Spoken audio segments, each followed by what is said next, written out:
Es un gusto estar aquí en esta mañana. Espero que hayan pasado un buen día de acción de gracias. Que todavía estén comiendo, algunos están comiendo todavía pavo todavía que les sobró. Pero no importa, eso normalmente dura como una semana.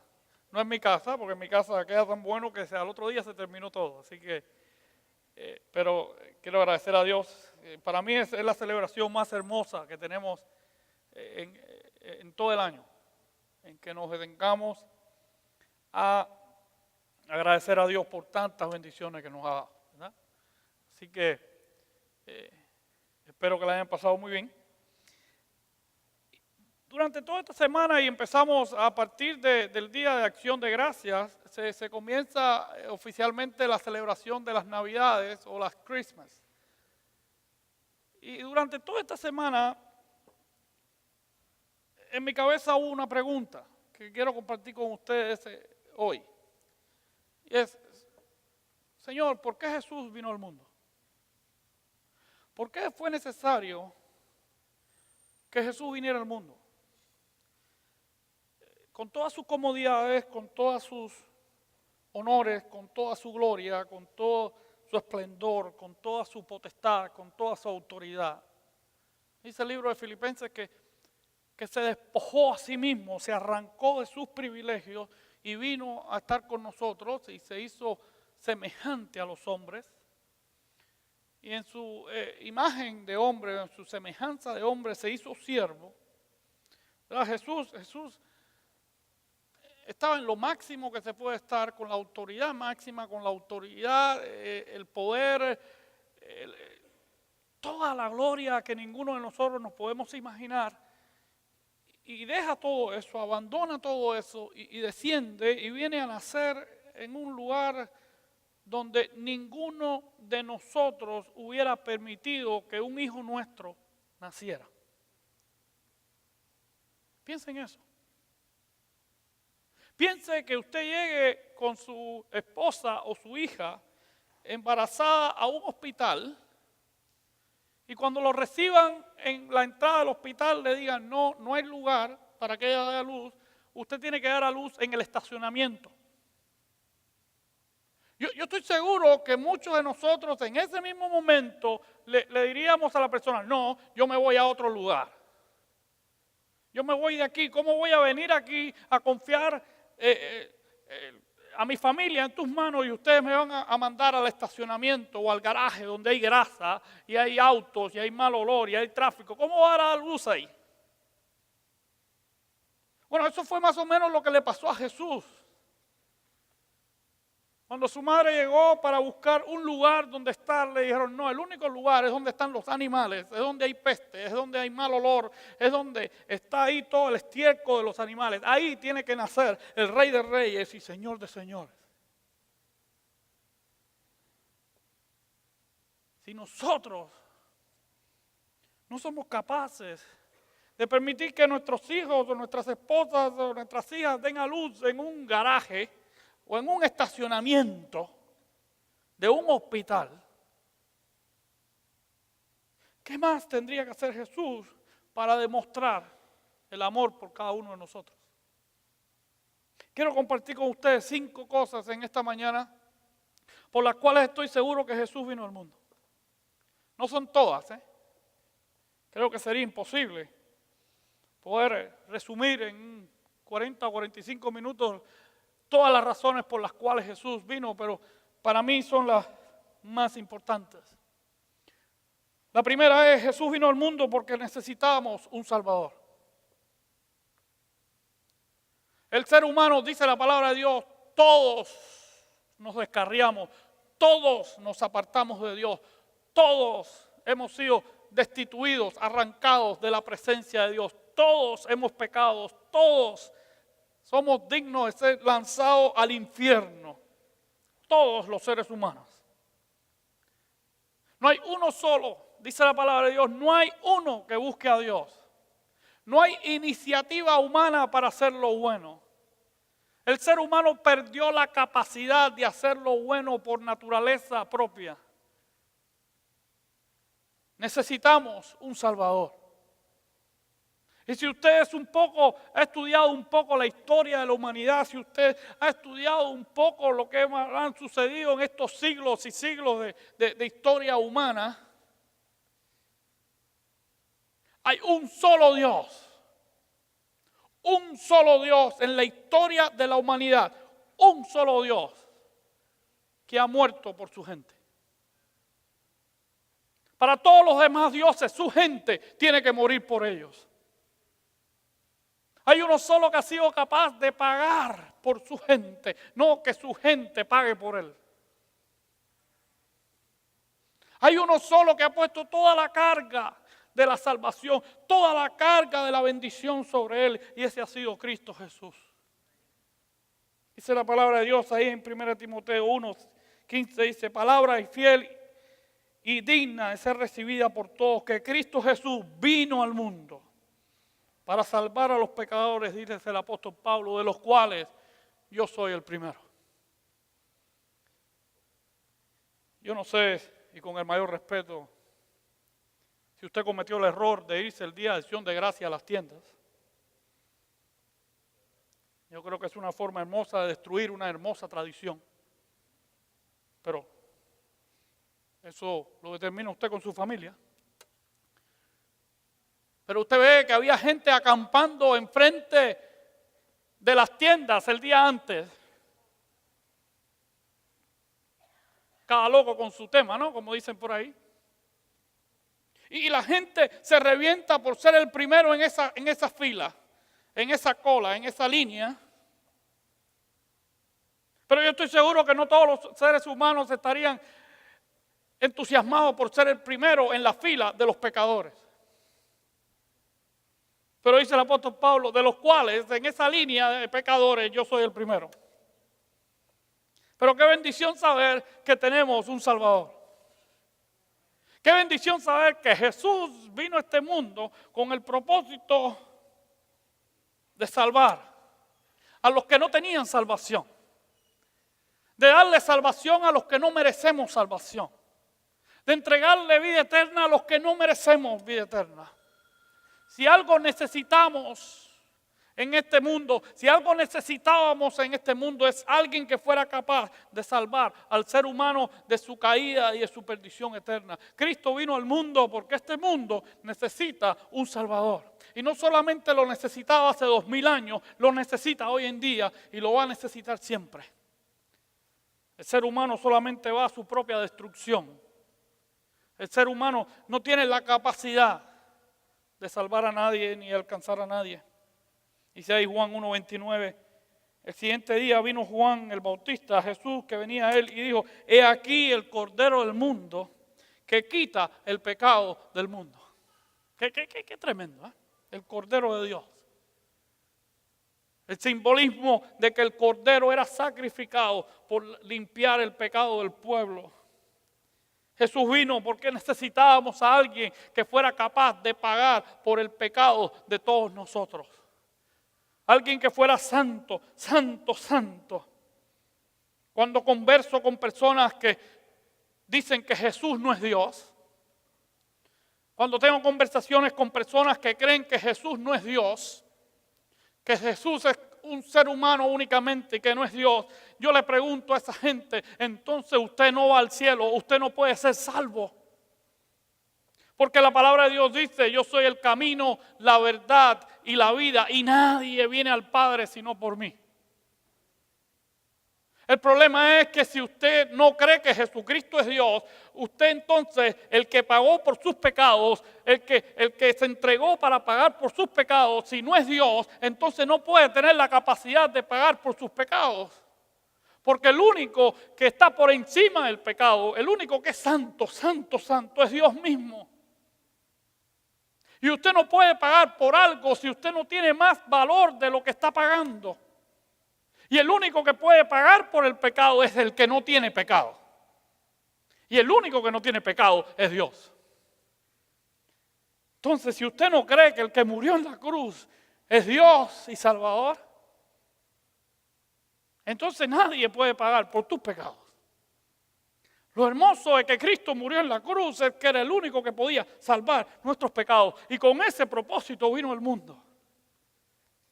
Yo no sé si esto usted lo emociona, yo no sé si esto usted le eriza los pelos, pero a mí sí. Saber que dejó su trono, dejó su gracia, dejó su bendición, dejó sus honores, dejó todas las cosas para venir al mundo a morir por mis pecados. ¡Wow! Jesús vino a nacer en un lugar de podredumbre para pagar por mis pecados. De los cuales el apóstol Pablo dice que Él es el primero. Yo creo que en la cola de los pecados, la línea de los pecados no es así, la línea de los pecados es así. Todos somos los primeros. O deberíamos sentarnos de esa forma. Dice ahí Lucas 1:29, perdón, Lucas 19:10, porque el Hijo del Hombre vino a buscar. Vino. Estos 3 versículos, esta es la expresión. Vino, Jesús vino a buscar y a salvar lo que se había perdido. Lo que no tenía salvación, lo que no tenía remedio, lo que no había forma de salvarlo, lo que nunca va a poder salvar nadie en este mundo, lo que no va a poder salvar la iglesia, lo que no va a poder salvar un hombre, lo que no va a poder salvar un gobierno, un ejército, un país, lo que no va a poder salvar nadie. Nadie tiene la capacidad de ser el salvador del mundo. Nadie, solamente Cristo Jesús. Solamente Él tiene la capacidad de pagar por todos mis pecados. Pasados, presentes y futuros. Cristo vino al mundo porque este mundo necesita un Salvador. Este mundo no se puede salvar por sí mismo. Este mundo no puede esperar en un ser humano para salvarlo. Este mundo no tiene remedio por nosotros mismos. Este mundo, el ser humano lo único que ha hecho es torturarse y maltratarse a sí mismo. No hay ningún ser humano que tenga la capacidad de ser el salvador del mundo, ni lo habrá nunca jamás. Por eso Dios vino al mundo. Tú necesitas de un salvador. Nadie te puede salvar. Nadie tiene la capacidad de salvarte de la consecuencia de la muerte, de la consecuencia del pecado. Nadie. Solamente Cristo Jesús. Solamente hay uno. Dice la palabra de Dios que solamente hay un nombre en el cual podamos ser salvos. Uno solo. No hay nadie. Dice la palabra de Dios que hay un solo mediador entre Dios y los hombres, Jesucristo hecho hombre. Nadie más puede mediar por ti. Nadie más te puede llevar al trono de la gracia. Nadie más puede pagar por tus pecados. Nadie más. No hay ser humano lo suficientemente santo que sea capaz, que tenga la capacidad de pagar por nuestros pecados. Por eso Cristo vino al mundo. La segunda razón por la que Jesús vino a este mundo es porque necesitamos un ejemplo para seguir. Una de las crisis más grandes que tenemos hoy en día es la falta de buenos ejemplos. No hay muchos ejemplos para seguir hoy en día. No hay muchos buenos ejemplos para mirar. No hay muchos. La gente se convierte en buenos ejemplos cuando se muere. ¿Usted ha ido a algún funeral? ¿Usted ha visto que en el funeral todo el mundo habla bien? Qué bueno era, qué fantástico era, qué extraordinario era, qué buen amigo era, qué buen hijo, qué buen padre, qué buen... Todo, óigame. Hay gente que debería morirse antes, a ver si hablan bien de él. Cuando uno mira alrededor de hoy en día, no hay muchos ejemplos donde usted puede decirle a su hijo, mira para allá y copia a este que está ahí. No se puede. Solamente el que ha sido capaz de darnos el ejemplo de la santidad y de la humildad ha sido Cristo Jesús. Uno de los versículos más tremendos que hay en la palabra de Dios está en Mateo 20:28. Dice, cuando el Hijo del Hombre, dice, como el Hijo del Hombre no vino para ser servido, sino que vino para servir, para dar su vida en rescate por muchos. El Rey de Reyes y Señor de Señores, la autoridad máxima, como dice Juan en el capítulo 1, el Creador, el que sostiene el que estaba desde el comienzo, el que estaba desde el principio. Él vino a servir. Nosotros necesitamos desesperadamente un ejemplo que no cambie, que no varíe, que no flaquee, que no caiga. Por eso la palabra de Dios dice, maldito el hombre que confía en el hombre. Porque ningún hombre es perfecto, ningún hombre es digno de imitar 100%. Hay hombres que tienen muy buenas cualidades, y cuando digo hombres me refiero al término general, hombres y mujeres, cuales tienen cualidades tremendas para imitar. Pero en algún momento vamos a fallar. En algún momento vamos a cometer un error. En algún momento te vamos a defraudar. En algún momento vamos a hacer algo que no vas a entender. Vamos a hacer algo que no vas a comprender. En algún momento nos vamos a equivocar. En algún momento vamos a pecar. En algún momento no vamos a ser dignos de que nos copien. Solamente Cristo. La iglesia, su pueblo, necesita un ejemplo que siempre podemos mirar y siempre podemos copiar. Siempre. Yo vine para servir y no para ser servido. Cuando usted escucha esas palabras y supuestamente es ese el hombre que seguimos, es ese el ejemplo que queremos copiar, es ese el maestro del cual estamos aprendiendo, es ese de donde nos hemos convertido en sus discípulos, eso tiene mucho significado para nuestras vidas. Jesús le dijo a sus discípulos ahí en Juan 15:12, este mandamiento les doy, que se amen unos a otros como yo os he amado.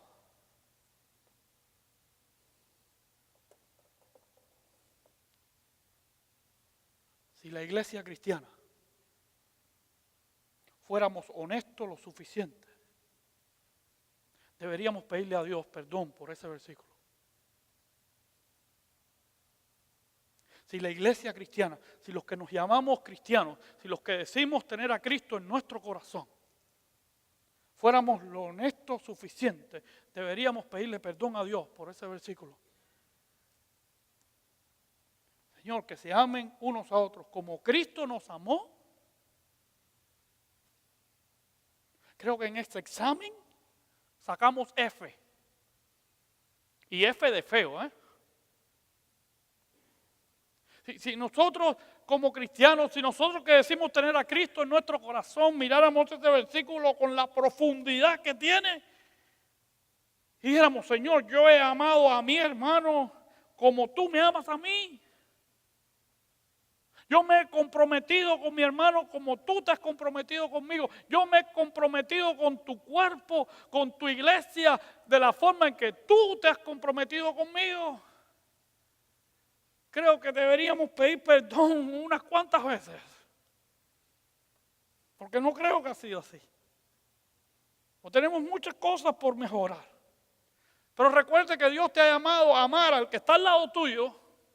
No importa qué tan diferente sea, no importa de qué tan diferente background venga, no importa cómo luzca, no importa lo que te haya hecho, no importa amarlo como Cristo te ha amado a ti y a mí.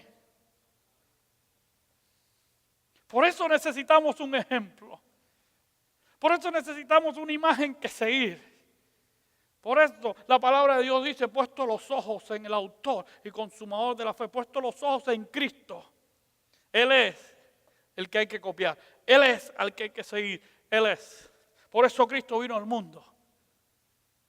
Por eso muchas religiones tenían el problema de aceptar a Jesús, porque para ellos todos los dioses estaban allá en el Olympus, estaban lejos, estaban lejanos, estaban allá. Esos dioses no se metían con la vida, pero esta situación de que el Dios viniera a estar y a darles un ejemplo. Así es que se vive, así es que deben vivir, así es que deben servir, así es que deben amar, así es que se deben sacrificar. Por eso la palabra de Dios dice, maridos, amad a vuestras mujeres como Cristo amó a la iglesia y se entregó a sí mismo por ella. Ese versículo no hubiera sido posible escribirlo si Cristo no hubiera venido. Porque no tuviéramos el ejemplo del sacrificio de Cristo por su iglesia. Pero cuando el esposo lee eso, cuando el esposo ve eso y entiende cómo Cristo amó a la iglesia, entonces comprende cómo hay que amar a la esposa. Por eso Cristo vino. Porque Cristo no es lo que te dice, haz esto que yo nunca he hecho. No, dice la palabra de Dios que Jesús fue tentado en todo, pero sin pecado. Jesús vino a darnos un ejemplo de cómo vivir. Cristo no es un Dios que te ha lanzado ahí al ruedo sin ningún ejemplo, sin ninguna herramienta para usar o para mirar o para copiar. No, Jesús dijo, yo vine a vivir, aquí estoy con ustedes, aquí he pasado hambre, aquí he pasado necesidad, aquí he pasado tentación, aquí he pasado de todo. Cuando Jesús llega al pozo en Samaria y le pide a aquella mujer y le dice, ¿me puedes dar de beber? La respuesta de aquella mujer fue una tentación para Jesús. La respuesta de aquella mujer fue, tú, siendo judío, hombre judío, ¿me pides a mí de beber? La respuesta de aquella mujer fue, ¿qué tú quieres conmigo? Aquí estoy, disponible. Y el récord que ella tenía era bastante amplio. Esa era la insinuación de Jesús, hacia Jesús. Tú solo aquí, hablando conmigo, a solas, en un lugar público, a esta hora, ¿tú qué quieres conmigo? Jesús pasó por todas las tentaciones. Hay algunos hombres que cuando caemos en tentaciones decimos, bueno, pero Jesús no pasó por nada de esto. No, Jesús pasó por todas. Por todas. Pero sin pecado. Por eso Jesús vino al mundo. Para que tuviéramos a dónde referirnos, para que tuviéramos a dónde mirar, para que tuviéramos a dónde copiar. Porque si no, ¿a quién vamos a copiar? ¿A dónde vamos a ver? ¿A dónde? Cristo es el mejor ejemplo. Cristo es el único ejemplo. Cristo es el mejor de todos. Cuando el apóstol Pablo le dice a la iglesia, ser imitadores de mí, porque yo soy imitador de Jesús, yo soy imitador de Cristo. Mi querido hermano, ese es el mejor ejemplo que podemos tener. Jesús vino al mundo para bendecirnos. Qué tremendo saber esto. Dios ha sido un Dios de misericordia. Dios ha sido un Dios de gracia. Dice su palabra que sus misericordias son nuevas cada mañana. Qué precioso saber eso, hermano. Qué precioso saber que cada vez que tienes la oportunidad de ver un nuevo día, Dios está abriendo un paquete de bendiciones nuevos para ti. Dios lo tiene listo ahí. Dios está en el negocio de bendecir a su pueblo. Dice la palabra de Dios, porque los ojos de Jehová están sobre sus hijos y está actuando a favor de los que tienen corazón recto para con él. La palabra de Dios dice, no se dormirá el que te guarda. Dios está a la expectativa de sus hijos. Dios está a la atención de sus hijos. Dios está buscando la bendición de tu vida. Dios te quiere bendecir. Cualquier cosa que eso signifique. Lo que pasa es que hay muchas veces que el concepto de bendición nuestro es extremadamente diferente al concepto de bendición de Dios. Pero eso es otro sermón, eso es otro tiempo. Pero tú puedes estar seguro que Dios está buscando lo mejor para ti. Para tus hijos, para tu esposa, para tu familia, para tu vida. Dice el apóstol Pablo ahí en Romanos 8:28, porque sabemos que todas las cosas obran para bien de los que Dios ama. Todas las cosas. No hay nada que no obre para bien. Dios nos quiere bendecir. Jesús está en el negocio de bendecirnos, en el deseo de bendecirte a ti. Si tú tienes una vida amargada y triste, no es problema de Cristo, es problema tuyo. Porque Cristo ha hecho todo lo posible por tu felicidad. Lo que pasa es que hay muchas veces, no importa lo que Dios haga, nosotros no somos felices. Pero otra vez, eso es otro sermón. Miren lo que dice ahí Mateo 20.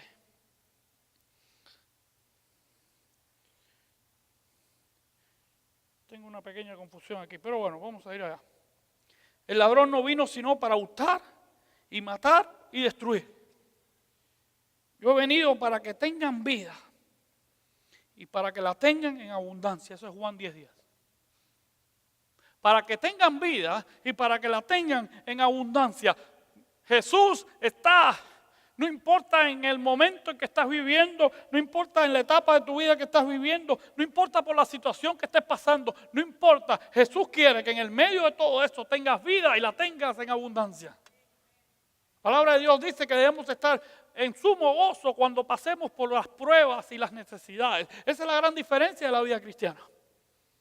Jesús vino para bendecirnos, hermanos. Jesús no vino para maldecirnos. Jesús dice ahí en Juan 3:15, dice, porque no he venido para condenar al mundo, sino para que el mundo sea salvo por mí. 17, Juan 3:17. Hay mucha gente que cree que Dios tiene un bate ahí, es como que tiene un palo esperando que tú te equivoques para darte en la cabeza. Y que el negocio de Dios es castigar. No, hermano, si el negocio de Dios fuera castigar, todos nosotros estaríamos desaparecidos de este mundo. Ninguno mereceríamos estar aquí. Todos tendríamos la cabeza llena de chichones. Pero esa no es la idea de Dios. Ese no es el deseo de Dios. Dios quiere bendecirte. Dios quiere usarte. Dios quiere que tú tengas una vida y vida en abundancia. Dice en Romanos 5:17, pues si por la transgresión de un solo reinó la muerte, está hablando de Adán, mucho más reinarán en vida por uno solo, Jesucristo. Los que reciben la abundancia de la gracia y del don de la justicia. Jesús está para darnos la abundancia de gracia y de justicia. Cristo siempre tiene una bendición para su pueblo. En el medio de cualquier situación, en el medio de cualquier escasez, en el medio de lo que sea, mis queridos hermanos, la abundancia de Dios no significa bienes materiales, tenerlos o no tenerlos. La abundancia de Dios significa la presencia de Cristo Jesús en nuestros corazones. Y puedes estar seguro, Dios siempre está buscando tu bendición. Tú eres su hijo. Somos sus hijos. El padre que no busca ansiosamente las bendiciones para sus hijos, hay algo que está mal aquí. Y no solamente aquí, aquí también. El padre que no ansía y que no busca y que no trabaja y que no se humilla y que no se sacrifica por bendecir a sus hijos, creo que no ha entendido el concepto de ser padre. Pero gracias a Dios que Dios no tiene ese problema.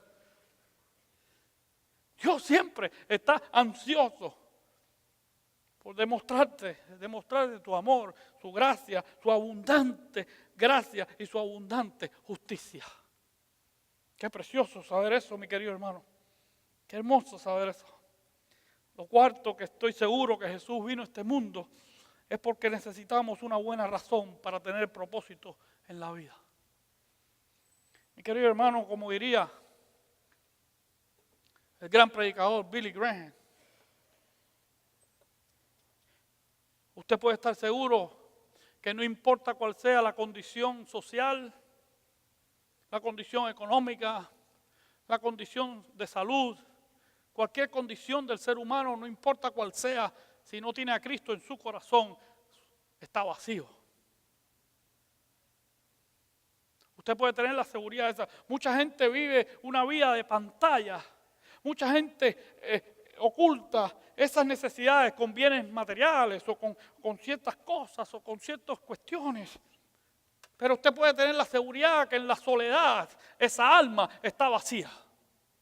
Usted puede tener la seguridad que esa alma tiene necesidad del Dios Altísimo. Usted puede tener la seguridad de eso.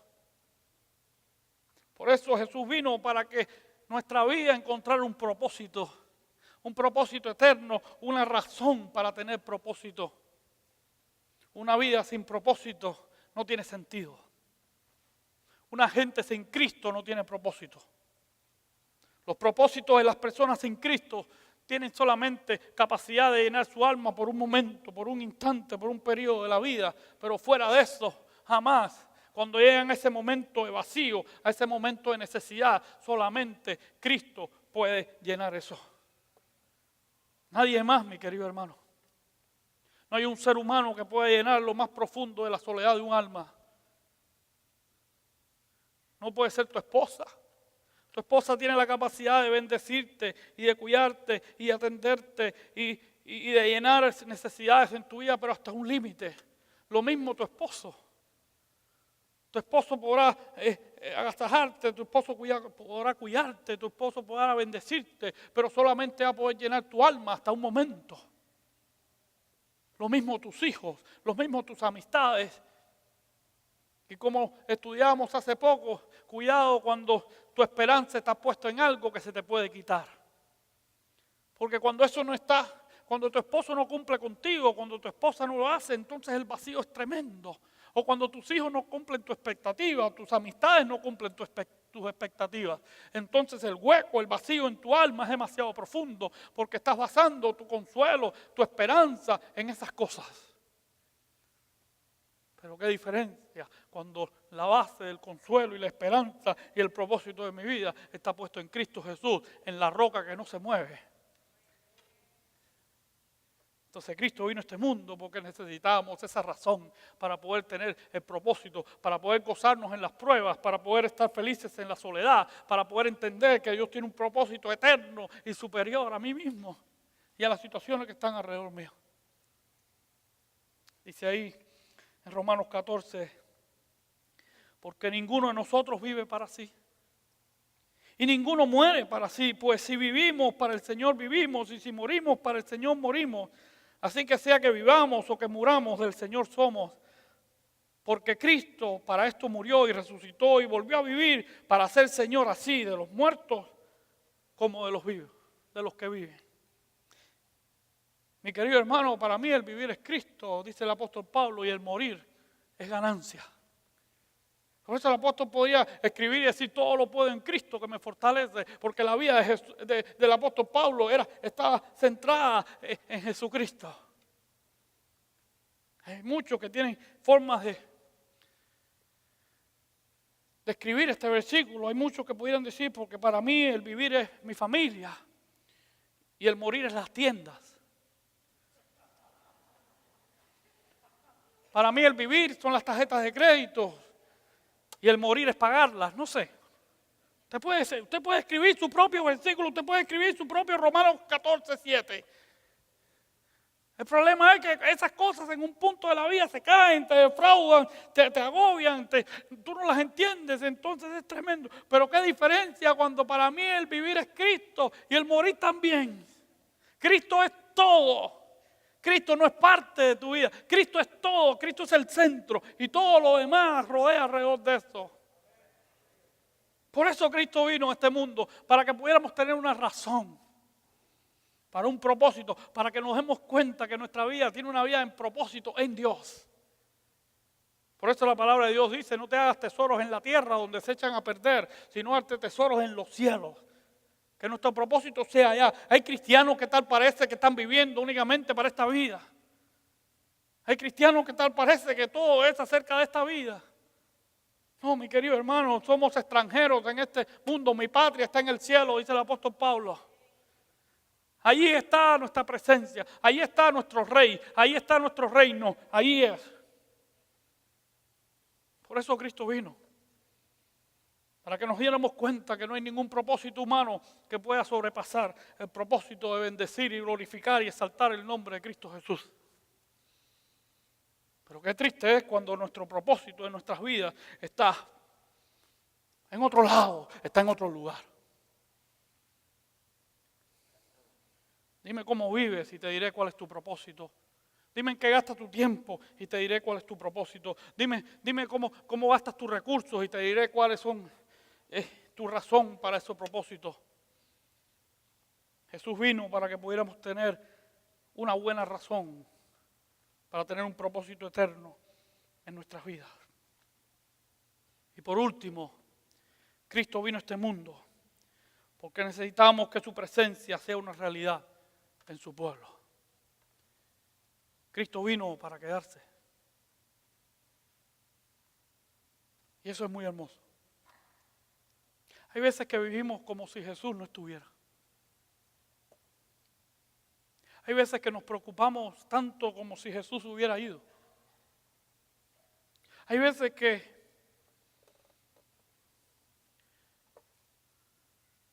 nuestra vida existe como si Dios no tuviera nada que ver con ello. Hay veces que nuestras reacciones son como que Dios se olvidó de mí. A Dios se le fue esto de las manos. A Dios no le importa quién haga. Dice ahí en Juan 1:14, y aquel verbo fue hecho carne y habitó entre nosotros.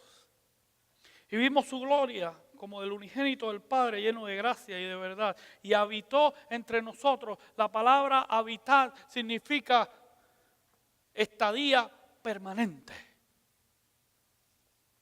Jesús vino a este mundo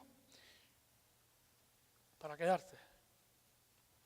Jesús vino a este mundo para que supiera que estaba dispuesto a hacer todo lo posible y lo imposible para que tú supieras ese precioso versículo de Mateo 28:20, y he aquí estoy con ustedes todos los días hasta el fin del mundo. No importa lo que suceda, Cristo está con nosotros.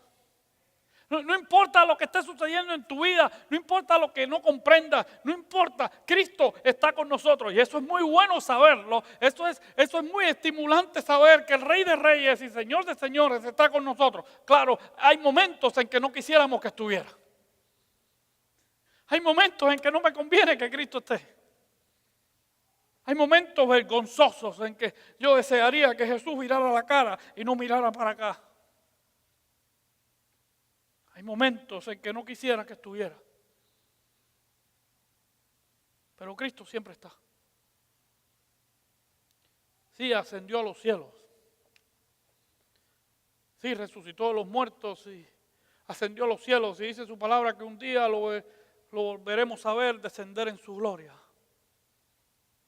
Sí, Cristo está sentado en el trono de la gracia. Cristo está a la diestra del Padre, intercede con nosotros. Sí, pero su presencia está con su pueblo. Cristo no nos ha abandonado. Cristo no nos dejó a nuestra suerte. Cristo vino para garantizar. ¿Usted sabe por qué, mi querido hermano? Porque no hay forma de que podamos hacer lo que Él nos ha mandado a hacer solos. No hay forma de conquistar lo que nos ha mandado a conquistar. No hay forma de vivir lo que nos ha mandado a vivir solos.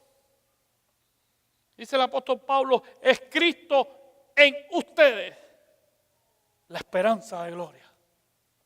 Es Cristo aquí adentro. Es Jesús el que cambia, es Jesús el que sostiene, es Jesús el que mantiene, es Jesús el que protege, es Cristo el que hace todas las cosas. Dice ahí en Mateo 18:20, y es una promesa extraordinaria para su iglesia, porque donde están 2 o 3 congregados en mi nombre, ahí estoy yo en medio de ellos. Por eso es tan importante la iglesia. Por eso es tan importante cuando nos reunimos. Por eso es tan importante cuando entramos aquí y lo exaltamos y glorificamos su nombre, porque en el momento en que decimos, Señor, en Cristo Jesús, aquí estamos, la presencia de Jesucristo es una realidad entre nosotros. Pero eso solamente usted lo puede disfrutar si usted es parte del cuerpo de Cristo.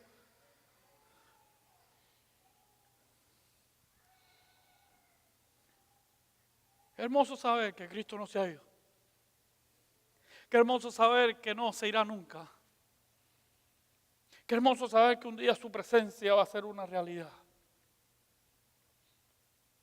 Yo quiero hacerte una pregunta en esta mañana.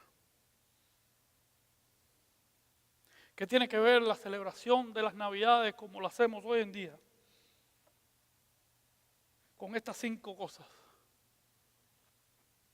¿Qué tiene que ver nuestras Navidades hoy con que Cristo es Salvador? Con que vino a salvar. ¿Qué tiene que ver hoy nuestras Navidades con que Cristo vino a servir? A humillarse, a entregarse. ¿Qué tiene que ver hoy nuestras Navidades con que Cristo vino a bendecir? ¿Qué tienen que ver nuestras navidades hoy con el propósito de Jesús en nuestros corazones? ¿Qué tienen que ver nuestras navidades hoy en día con la presencia de Dios? Y esa es una respuesta que yo no le puedo dar. Esa es una respuesta que usted tiene que buscar en sus corazones. Cuando yo veo personas haciendo horas y horas de línea, un día de acción de gracia para comprar un televisor, no estoy seguro que tenga que ver absolutamente nada con esto. Pero eso es una respuesta que usted tiene que buscar. Porque no me mire a mí, ¿eh? El ejemplo es Cristo Jesús. A Él es el que tenemos que seguir. Él vino a este mundo a sacrificarse, a entregarse, a humillarse, por servir, por bendecir, por darnos un propósito en la vida y por estar con nosotros todos los días hasta el fin del mundo. Por eso Cristo vino a este mundo. No estoy seguro que todas las demás cosas que le hemos añadido a esa venida de Jesús tengan mucho que ver con Él. Pero como dice el apóstol Pablo, el que come carne come para sí y glorifica a Dios, y el que no la come, no la come para bendecir a Dios. ¿Qué tiene que ver nuestras navidades con estas 5 cosas? Cristo ha venido para que prediquemos su salvación. Cristo ha venido para que sirvamos a los demás. Cristo ha venido para que seamos de bendición para los demás. Cristo ha venido para que tengamos un propósito en la vida, un propósito eterno. Y Cristo ha venido para que tengamos el temor de su presencia en cada momento. Cristo está con su pueblo. ¿Esté usted temprano en el culto? No. ¿Llegue usted temprano? No, Cristo está. Cristo nunca llega tarde. Cristo está buscando bendecir a los que tienen necesidad. ¿Lo hagamos nosotros? No. Cristo es Dios. No importa lo que usted y yo hagamos. Pero yo te invito en esta mañana a que de corazón abierto digamos: Señor, ¿cuál es mi propósito? ¿Cuál es mi idea de celebrar la Navidad? Cuidado, porque Satanás pone muchas cosas para desviar nuestra atención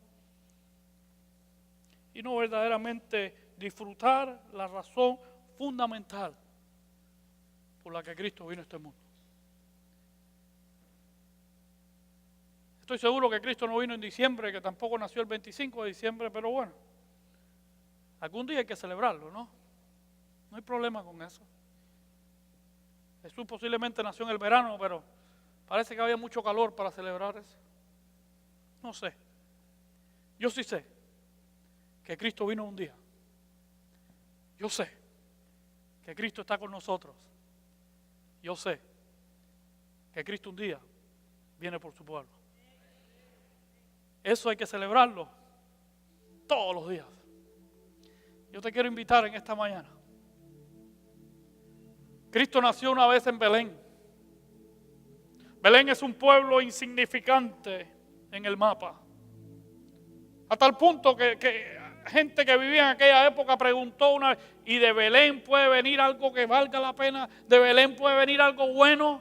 Era tan insignificante Belén que la gente jamás pudo pensar que el Mesías prometido naciera en esa pequeña e insignificante ciudad. Pero no solamente fue ahí, sino en un pesebre, en un lugar donde los animales comen y están en un lugar sin higiene, sin mucha atención. Solamente un grupo de pastores fue a verlo a ese lugar. Solamente, nadie más. No recibió exaltación ni gloria de los grandes, de los poderosos. No, solamente los pobres pastores fueron ahí a glorificar su nombre. Solamente un pequeño grupo de personas muy humildes fueron a glorificar a Cristo Jesús. 2 años después, los reyes, esos famosos reyes que celebramos, fueron a visitar a Jesús, pero no fue en el pesebre. Jesús nació en un lugar insignificante. Jesús murió en un lugar muy triste, por la simple razón de pagar el precio por nacer en tu corazón y en el mío. Más sucio y más falta de higiene que el mismo pesebre. Más insignificante que el mismo Belén. Más alejado que nadie jamás podría pensar que en mi corazón naciera el Rey de Reyes y Señor de Señores. Pero si quieres verdaderamente celebrar la Navidad, yo te invito en esta mañana a que tú le ofrezcas tu corazón a Cristo. Y que tú en esta mañana le digas: Señor, de la misma forma que naciste en Belén de Judea, yo te pido que nazcas en mi corazón. ¿Hay alguna persona en esta mañana que no tiene propósito en tu vida? Que a veces te sientes como que no hay ningún lugar donde ir, que no hay ninguna razón para existir. Yo te invito en esta mañana a que tú descubras el propósito más precioso, la razón más preciosa que jamás puedas tener, la razón de una vida eterna, la razón de saber que Cristo está contigo todos los días hasta el fin del mundo, el Rey de Reyes y Señor de Señores.